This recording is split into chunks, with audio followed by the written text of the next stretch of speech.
Welcome. I'm Anneliza Itkor. Today on the Bluffton News, you'll learn all about the latest news, discover what's going on in Bluffton business and entertainment, and hear from this week's newsmakers. This week, Bluffton High School coach Bill Ball will tell us all about girls softball at Bluffton High School, and Weston Newton, chairman of Beaufort County Council, is going to give us an insider's view of the May River cleanup. Let's first take a look at Bluffton's current headlines.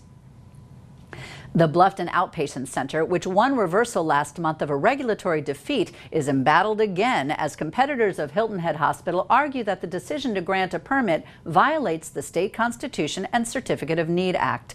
St. Joseph's Candler is fighting the proposed Hilton Head Hospital project on a host of fronts, including the charge that it was against the law for the state agency to rehash a decision already issued. Both St. Joseph's Candler and Beaufort Memorial Hospital are requesting the DHEC board take another look at the staff's decision to grant the certificate, arguing that the facility would divert their client base in order to meet its projections. The center is planned for 12 acres near the intersection of US 278 and Buck Island Road in Bluffton Commons at Belfair. Development has already gathered local and zoning approvals. Conservation easements throughout the Low Country reflect an expanded watershed-based focus for the Beaufort County Open Land Trust. Executive Director Patty Kennedy announced last week that the trust protected 4,600 acres from development in 2011. Recent preservation efforts in the Bluffton area include 170 acres of the New River headwaters and 2 acres on the Okatee River at Pinckney Colony. The Open Land Trust began more than 40 years ago as an effort to preserve scenic vistas in Beaufort, but it has expanded its mission to include all of Beaufort County and beyond. It's become a regional clearinghouse and title holding company for owners who want to retain ownership but donate perpetual conservation easements. Bluffton Parkway from Burnt Church Road to Malfris Road, which is referred to as Phase 5A Segment 1A, will be open to traffic this week after a brief opening ceremony that took place at the site Monday. This segment consists of a 1.2-mile 4-lane divided roadway with 8-foot multi-use pathways. The entire roadway project, which has a total approximate length of 3 miles, runs from the intersection of Burnt Church Road to Buckingham Plantation Drive. Construction on the Bluffton Parkway Phase 5A Segment 1B from Malfris Road to Buckingham Plantation Drive is expected to be completed by August 2012. This past week, over 200 volunteers donned gloves and, in some cases, life jackets and oars during the 12th annual May River cleanup held at Oyster Factory Park. Volunteers fanned out from Stock Farm Road to All Joy Landing, while teams in kayaks and powerboats covered miles of shoreline and marsh in search of trash. This year's haul filled a dump truck, but it will be a few weeks before it's weighed. Local artist Terry Brennan will use some heavy debris in an art project to be unveiled during a World Oceans Day event June 8th. After the cleanup, participants ate pulled pork from Bluffton Barbecue and listened to live music. To check out more information on these headlines and more, please check out the media sources you see listed on your screen. You can also follow us on Facebook and Twitter. All right, coming up, BJ Frazier of the Bluffton Sun will give us details on other top stories when we return with Hot Off the Presses on the Bluffton News.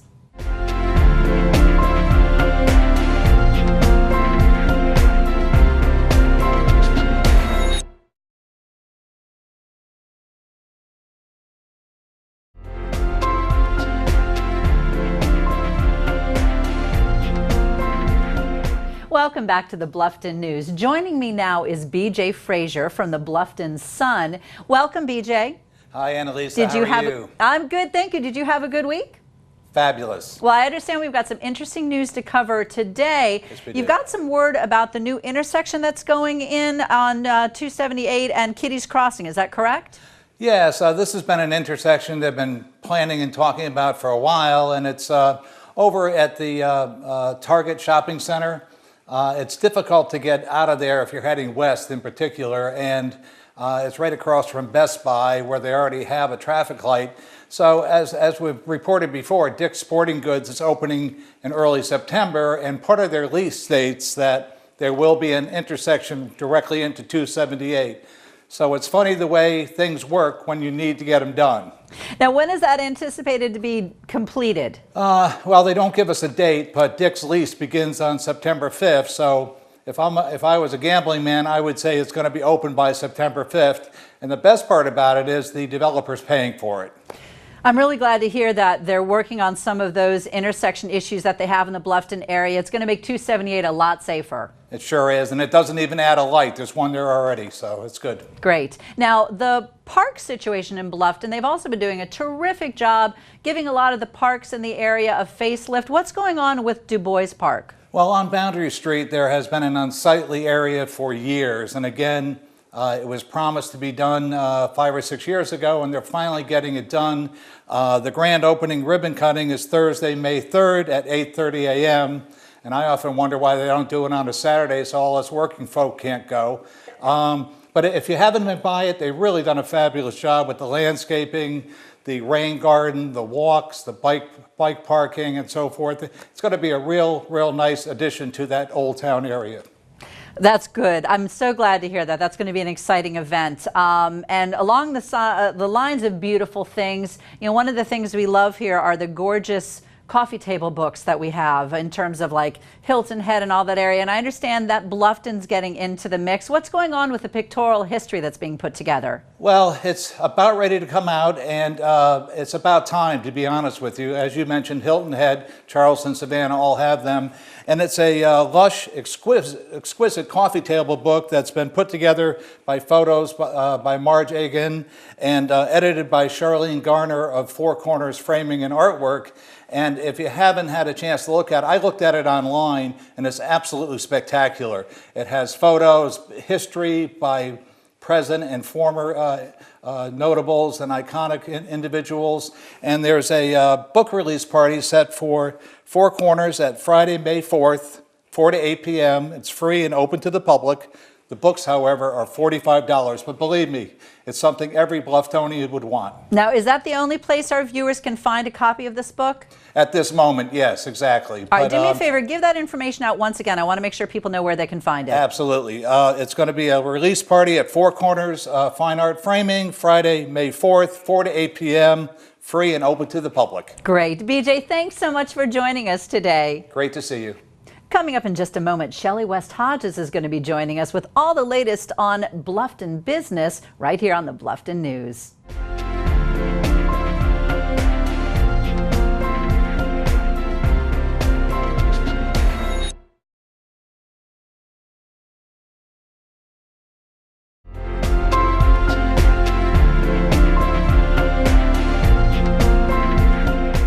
So today on the Bluffton News, Shelley West Hodges is joining us with all the latest on what's going on in terms of business. Hey, Shelley. Hey, Anneliza, how are you today? I am very good, and I understand we're going to be discussing one of my favorite topics, Southern food. Yes, ma'am. There's a great new restaurant in town called Kinfolks, and it's located over in Sheridan Park, and that is owned by Gwen, the lovely Gwen, who is Gullah descent, and they are ready and waiting for people to pack that restaurant in. Well, I know that their food is great. I also understand, don't they participate in the Bluffton Farmers Market? Yes, they're there every Thursday. They have a booth there with good sampling of their menu, and they're open every day for lunch, and I encourage everybody to go out there. It's hard to find good Southern soul food here in town, and that's a perfect spot to get a little bit of that local flair. I'll definitely be checking that out. And don't forget that the Bluffton Farmers Market, it is every Thursday from 2 to 7, so you can always visit Kinfolks there as well. All right, now in Old Town Bluffton, we've got a family original grocery. Is that correct? Yes, the Scott's family. There's an original grocer in Bluffton called Scott's Meats, and George Scott, who founded that almost 50 years ago, his grandson Adam Semino and his wife Lindy have decided to reopen as a small grocer and butcher shop. Now, I was going to say, with a name like Scott's Meat Market, are they primarily a butcher or do they offer other items? They have some gourmet items there. Lindy is also going to be putting together baskets for people to come by and, you know, do gift baskets and have some different gourmet foods, pickled and jarred foods. And they also have some different vegetables, and you can go in there and get a whole meal for the evening. It's a great place to stop if you don't know what you're doing for dinner and get a great cut of meat and some accompaniments to go with it. Perfect. All right. Now, Monster Pizza, I understand, has a new name and face to it? Yes, Monster Pizza just was sold to a couple that used to own Walnuts, as a matter of fact, Chef Darren and his wife Stacy, have just opened that restaurant up as Fiddleheads in downtown Bluffton over on Burnt Church Park. Now, what's different about their pizza? Are they staying with the monster pizza theme, or are they changing it up a bit? No, it's a little different. They are specializing in local ingredients and using ingredients from the farmers market, and also serving homemade craft beers in the area. You know, as we have these discussions about some of the business things that Bluffton has to offer, it makes me realize we have such a great variety. I mean, today we've covered Southern soul food, we've got a great butcher shop, we've got fabulous pizza. It's such an incentive for Bluftonians and people in the surrounding area to get to Old Town Bluffton and check it out. Yeah, business is booming in Bluffton, and it's a great spring season, and it's a very positive thing for the area. Terrific. Well, thanks so much for joining us, Shelley. Thank you, Anneliza. Coming up, Coach Bill Ball from the Bluffton High School is going to give us the update on a Bluffton favorite pastime, girls softball.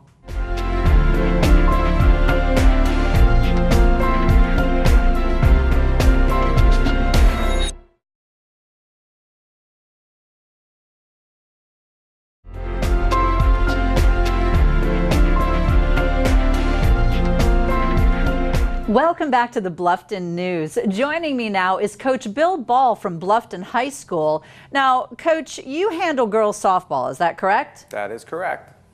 Now, I'm kind of curious to know, the girls softball team at Bluffton High School is extremely successful. Are you willing to share some of the secrets of their success?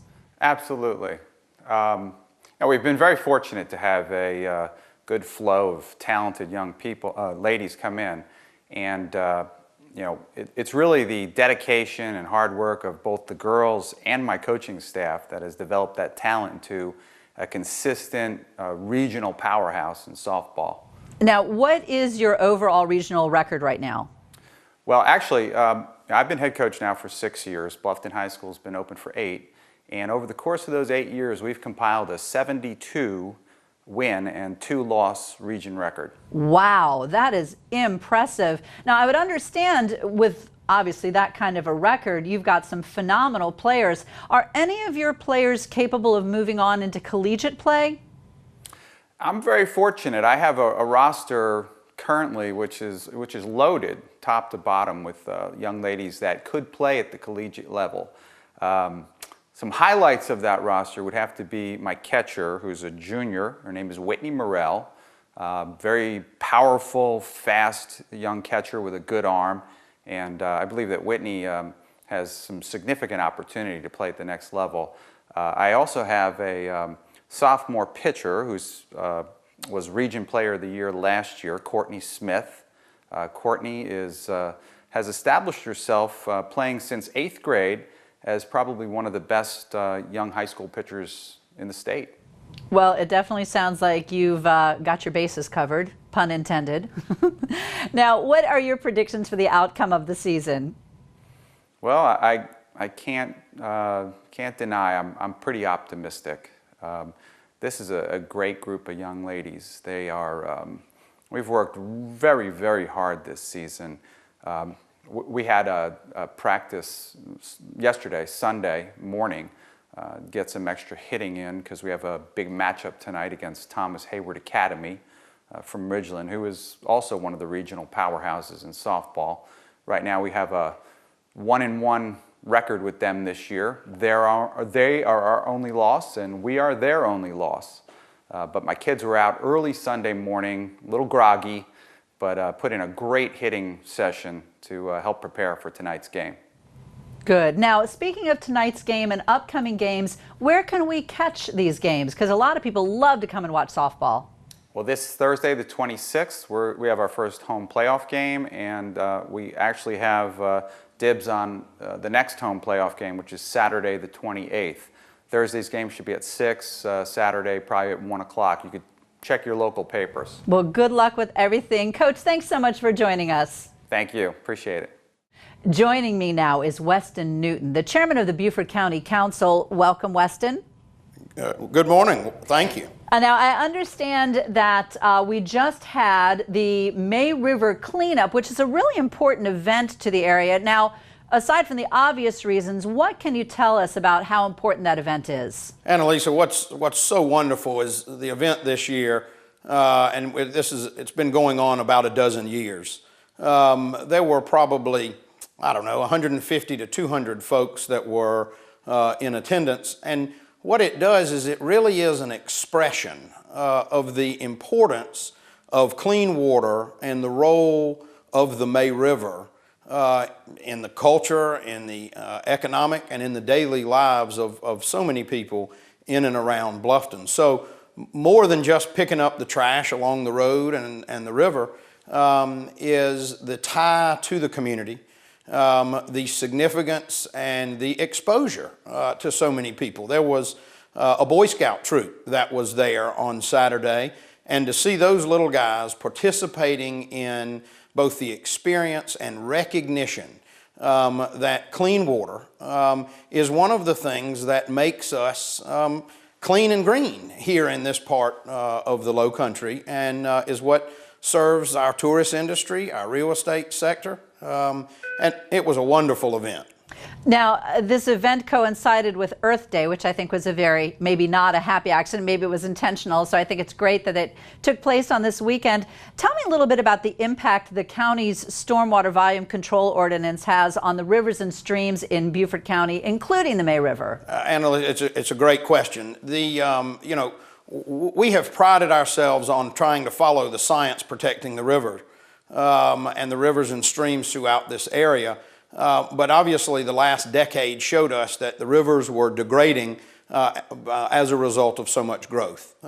Based on the latest science, Beaufort County, and I was pleased to lead that effort, brought forward a volume control ordinance, which essentially is the post-development runoff can be no greater than the pre-development runoff, because what was happening is literally we were drowning our streams and rivers in Beaufort County. So many of these sensitive estuaries that have a high level of salinity, we were introducing so much fresh water that we were creating habitat for alligators and bass rather than shrimp and crabs. Give me a quick rundown on how you feel about the recent firings that have happened at DHEC in the Coastal Division. Well, it's quite troubling that we get mixed signals from the state of South Carolina. They acknowledge tourism as the #1 industry in the state, indicate that we're going to protect our natural resources, and then more than a quarter of the Coastal Division employees at DHEC were let go last week. So that's quite troubling for me. Gotcha. Well, let's hope that sorts itself out. Thank you so much for joining us. It's my pleasure, and I hope you have a great day. Thank you, you too. When we return to the Bluffton News, Rodney Vaughn is on location with Lisa Carroll to give us all the details on the Bluffton Village Festival coming up, along with all the things you need to know to have the best weekend ever in Bluffton. All that and so much more right here on the Bluffton News.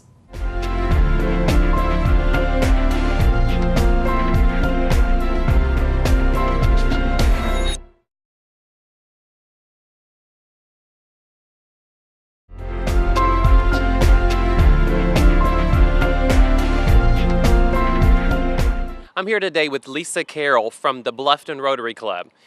She's a fellow Rotarian, and we're wanting to tell you a little bit about the Bluffton Village Festival that's coming up on May 12th of this year. Thanks for joining me, Lisa. Thank you, Rodney. Glad to be here. Now, this is the 34th annual Bluffton Village Festival, correct? Yes, it is. It's Bluffton's oldest village festival. Babby Guscio, who was the founder of this festival, fondly calls it the People's Festival. I like that. It certainly is a People's Festival. And we have a little bit of an empty street this morning on Calhoun, but we'll have thousands of people filling the street with over 150 vendors. It's going to be fantastic. That's right. We have over 150 vendors that have already applied and have signed up to be here.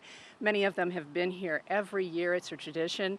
34th year, we've got someone that's been here 30 years during the festival, and some 12, 18 years. They come from Bluffton, Florida, Tennessee, all over. Wow, and this event is so eclectic. There's going to be food of all types and lots of crafts and art wear, and I understand there's going to be a couple of contests, one of which is the Ugly Dog Contest. Yes, Richard Cofield, another Rotarian, started this concept, I think it's like the 24th year of it. And we will have an ugly dog contest. It will be over at the Sprouts location where his real estate office used to be.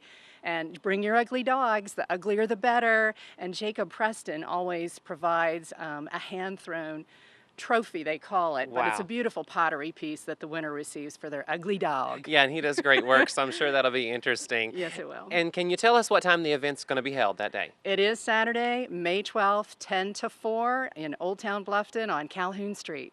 So make sure you join us and check everything out that's happening between now and then also. And Annalisa, back to you. Thanks, Rodney and Lisa. I think everybody has a really good idea now what they're going to do for fun. All right, well, now it's time to meet Belle. This lovely little teen feline is energetic and inquisitive, as all true kittens should be. With her striking eyes and luxurious coat, she is a standout in any crowd. Relinquished because her owners had to move, she's looking for a permanent address where she can grow up feeling safe and secure. For more information on Belle, contact Brooks Haven Animal Rescue at 25 Buck Island Road in Bluffton, or call 843-757-7387. Thanks for joining us today for the news program that is all Bluffton all the time. I'm Anneliza Itkor for the Bluffton News. We'll see you next time.